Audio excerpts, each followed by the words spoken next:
இந்த 20 ஆண்டு காலத்தில் என்னுடைய தனிப்பட்ட வாழ்வில் நான் ஒடுக்கப்பட்டதை, புறந்தள்ளப்பட்டதை, சாதிய ரீதியாக எனக்கு ஏற்பட்ட நெருக்குதல்களை முதல் முறையாக மணந்திருந்தேன். தொடர்ச்சியாக இந்த சமூகத்தில் பெரிய மனிதராக காட்டிக் கொள்வர்கள் தெரிந்து கூட இருக்கிறார்கள். நேரடியாக தாக்காம மறைமுகமாக செய்வது ஒரு சாதிய வன்கொடுமைதான்.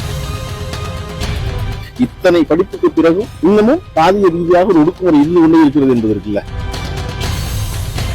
கடந்த ஜூன் மாதம் 3ஆம் தேதி முத்தமிழறிஞர் கலைஞர் அவருடைய பிறந்தநாள் விழாவில் பேசும் பொழுது நான் முதல் முறையாக என்னுடைய தனிப்பட்ட வாழ்வில் நான் ஒடுக்கப்பட்டதை, புறந்தள்ளப்பட்டதை, சாதிய ரீதியாக எனக்கு ஏற்பட்ட நெருக்குதல்களை முதல் முறையாக மணந்திருந்தேன். அது வெறுமனை யூடியூப்ல பேசி சொல்வதால் சரியா வராது, வாய்க்கு சொல்ல முடியக்கூடாது இல்ல. அப்ப அது முறையாக சட்டத்துக்கு உட்பட்டு நம்ம அதை செஞ்சாதான் சரியா வரும். இந்த 20 ஆண்டு காலத்தில் நான் என்னவெல்லாம் நெருக்குதல்களுக்கு உள்ளானேனோ அதையெல்லாம் எழுத்து மூலமாக மாவட்ட காவல் துணை கண்காணிப்பாளர்கிட்ட ஒரு புகாராக கொடுத்துருக்கேன். அதனால சட்டம் அதனுடைய வேலைகளை செய்யும், சம்பந்தப்பட்டவர்கள் வருவாங்க, வந்ததுக்கப்புறம் பேசி அதுக்கப்புறம் மிச்சத்தை பேசலாம் அப்படிங்கிறதா நான் சொல்ல விரும்புவது. இன்றைய சூழல்ல 2025 இத்தனை படிப்புக்கு பிறகும் இன்னமும் சாதிய ரீதியாக ஒரு ஒடுக்குமுறை இருந்து கொண்டே இருக்கிறது என்பது இருக்குல்ல.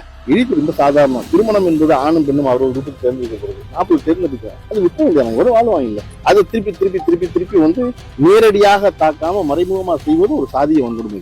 அழுத்தத்தை கொடுக்கிறது, உறவுகளோட சேராதுன்னு சொல்றது, உறவுகளை சேராதுன்னு சொல்றது, எனக்கு என்ன யாரெல்லாம் ஆதரிக்கிறார்களோ அவர்களை எல்லாம் வெளியே தள்ளுறது வீட்டோட, அப்படிங்கிறது சாதிய வன்முறை தான். அதனால அதை தொடர்ச்சியாக இந்த சமூகத்தில் பெரிய மனிதராக காட்டிக் கொள்வர்கள் தெரிந்து கூட இருக்கிறார்கள். அதை செய்யக்கூடாதுன்னா நம்ம அது சட்டத்தின் முடிதான் அணுகணும், நம்மளாம் செய்யணும். அதனால இன்னைக்கு காவல்துறை துணை கண்காணிப்பாளரை பார்த்து அது புகாரா கொடுத்திருக்கேன். ஆனந்த், ஒரு சுகமான உள்ளாடை.